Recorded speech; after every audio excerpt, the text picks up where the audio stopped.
Sore-sore gini enak banget ya, Pet. Adem lagi. Pakai bahasa apa ya? Aduh, iya nih, sore-sore gini enak banget ya nyantai di pinggir kolam renang gini. Terus gue jadi kepikiran sesuatu deh, Mel. Lu mikirin apa, Pet? Masalah hidup, mantan. Bukan, gue kepikiran gimana sih para pendiri bangsa zaman dulu tuh pasti nggak bisa santai-santai kayak kita sekarang kan, mikirin Indonesia merdeka. Nah, iya lagi yang lu ngomong. Ya udah kita ngobrolin dulu deh. Mel, lu tau gak sih semenjak gue baca-baca sejarah proklamasi Indonesia, gue kayak makin kagum gitu loh sama para pendirinya. Kayak beberapa fakta yang ada tuh kita belum temuin sampai sekarang. Ternyata di buku sejarah tuh gak dicantumin loh. Ya gue setuju banget sih. Terus lu tau gak yang bikin mind blowing itu apa? Apa? Waktu itu pas Soekarno lagi baca proklamasi, lu tau gak sakit apa? Apa? Malaria. Malaria, Oh kocak. iya, malaria. Terus saya lagi demam tinggi lagi. Tapi dengan semangat juangnya, lu tau gak dia bilang apa? Apa? Kami, bangsa Indonesia. Gila banget. Terus, sumpah.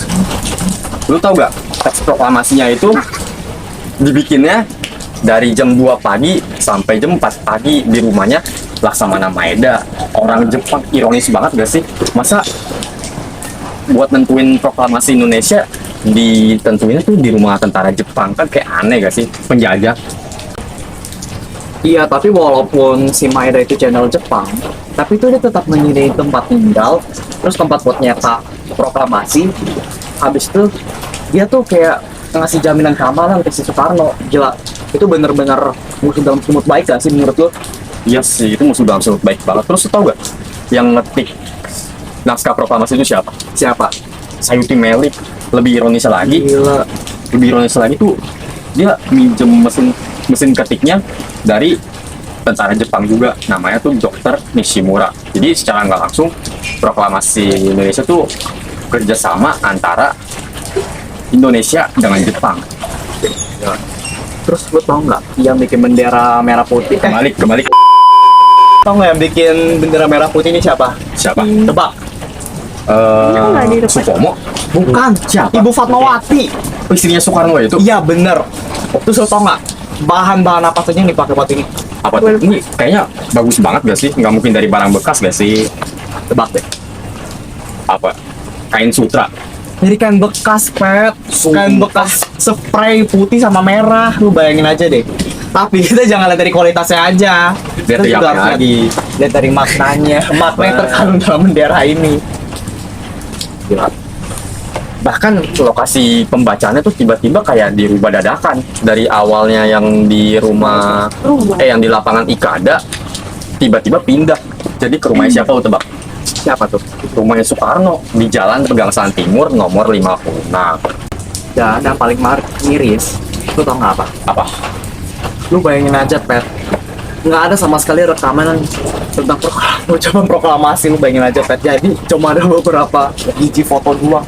Itu pun gara-gara dia nih foto sama kakak yang namanya tuh Friends sama Alex Mentor. Itu kalau mereka nggak diam foto, kita pasti nggak bakal dapet momen sejarah itu. Nah, makanya dari itu 17 Agustus bukan cuman soal buat kita memperingati tanggal kemerdekaan doang, tapi kayak buat kita mengenang gak sih Mel, kayak mengenang Ya bener banget. mengenang para pahlawan kita, bukan cuma soal kayak tanggal tuh 17 lomba makan kerupuk doang atau lomba-lomba yang lain doang ya gak sih? Bener banget. Mana udah dari sakit malaria, sakit demam tinggi, tapi walaupun gitu mereka tetap berjuang untuk merebut tanah mereka dari para penjajah. Jadi buat lo semua yang dengar dan nonton video ini, jangan cuma hafal tanggal doang, tapi renungin. Jadi di balik itu tuh ada proses dari betapa nekatnya para pahlawan kita buat memperjuangkan kemerdekaan Indonesia. Ya Gamel? Bener banget. Jadi kesimpulannya apa, Pak? Apa tuh? Jadi kesimpulan yang gua dapet yaitu kalau sejarah itu tuh bukan hanya untuk mengenang masa lalu aja, tapi untuk mengenang dan menghargai jasa-jasa para pahlawan dulu yang mengorbankan dirinya untuk merebut kembali tanah mereka dari para penjajah. Itu yang gue dapetin, Pak. Wih, mantep juga. Ya, jangan lupa like ya. Like Like dan subscribe.